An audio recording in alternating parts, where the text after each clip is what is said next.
Ford here with KBF Money Managing. Today's Thursday at 7:45 in the morning, and we are going live for 5 minutes, Faith for Finances. Let's talk about a few things when it comes to money.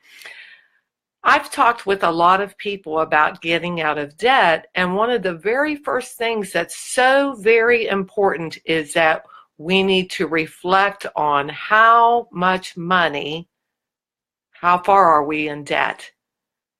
Now that sounds like a simple answer, a simple response, but actually it's necessary. How can you come up with a plan on getting out of debt if you don't know how much debt you're in? It's kind of like getting ready to take a vacation. You have a specific destination you want to reach, but you don't know how to get there. You don't know where it is. You don't know how to get there. So how can you come up with a plan? Well, the destination that you want, prayerfully, is to get out of debt. So what are the steps that we need to take in getting out of debt? And as I said, if you don't know how much debt you have, then how are you going to accomplish that mountain of debt in getting out of debt? Does that make sense? All right, so we need to reflect on how much debt we have. I've spoken with a lot of folks that have no idea how much debt they have, and that's a necessary aspect in getting out of debt. We need to know how much debt we have. The second thing we need to do is we need to reflect on how we're going to get out of debt. Now we know how much debt we have. So how are we going to tackle it?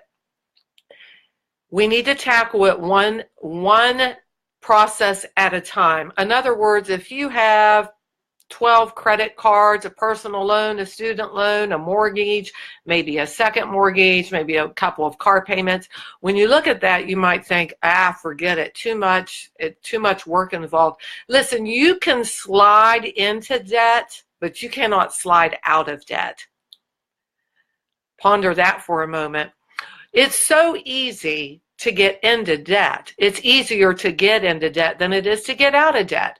But that doesn't mean that we should just throw our hands up and say, well, forget it. No, we're people of character. We're people of integrity. So we need to work on getting out of debt.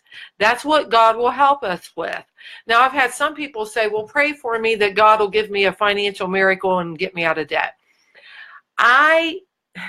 As much as I like that concept, more times than not, God will come alongside with us and help us get out of debt. Why?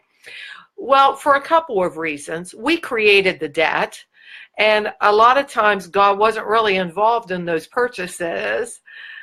And now I'm not saying that you can't have what you have. What I'm saying is, we in the Christian world, a lot of times we'll look at our debt and think, okay, God, give me a miracle, without us being responsible in any way. Now, that might be somewhat harsh to hear, but how fair is that? When our children do something, we don't just kind of bail them out. We kind of end up being an enabler. God's not an enabler. The character attributes, the steps we took on purpose in getting into debt, God wants to come alongside with us and help us get out of debt. I'm not saying that He won't create a financial miracle in your life. What I'm saying is we need to take the necessary steps in getting out of debt so God will say, you're doing what I want you to do. Now I'm really going to help you. But what we do sometimes is, okay, I'm $150,000 in debt. God, get me out of debt. I'm not saying He won't do it. What I'm saying is we need to take the necessary steps, because what we'll do is if we magically get rid of it, kind of like a consolidation loan, combine all those debts together, we end up repeating what we did to get into debt. I've seen that a lot of times. And God doesn't want us to make the mistake again of going down that path with more credit cards, more personal loans, more mortgages and car payments. So what He will do is we need to come up with a plan. Man will make his plans, but the Lord will direct his steps. That's a biblical principle. We need to know what the vision is. The vision is to become debt-free. Write the vision that they may run that read it. You can't run unless you can read it.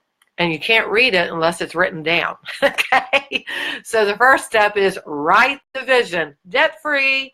Now, what steps are we going to take to become debt-free? We need to come up with a plan. I recommend kind of like a wrecking ball approach.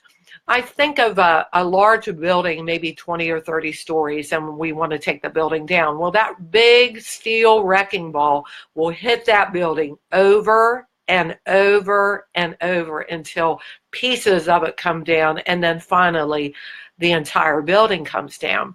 When we look at our debt that way, we start hitting it one debt ball, one steel wrecking ball at a time, meaning look at the smallest debt you have.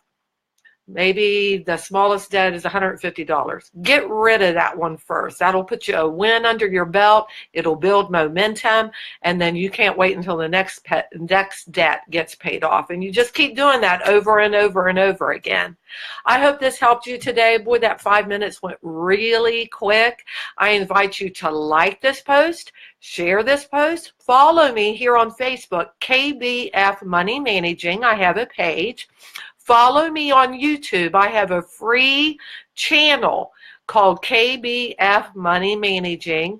You can watch video after video. They're free. Some of them are 5 minutes long. Some of them are only a minute. You can watch those over and over again. I invite you to subscribe to the YouTube channel I have. It's free for financial tips. And then also follow me here on Facebook, KBF Money Managing. I look forward to next week, Thursday at 7:45, Faith for Finances in 5. Thanks. Have a great day.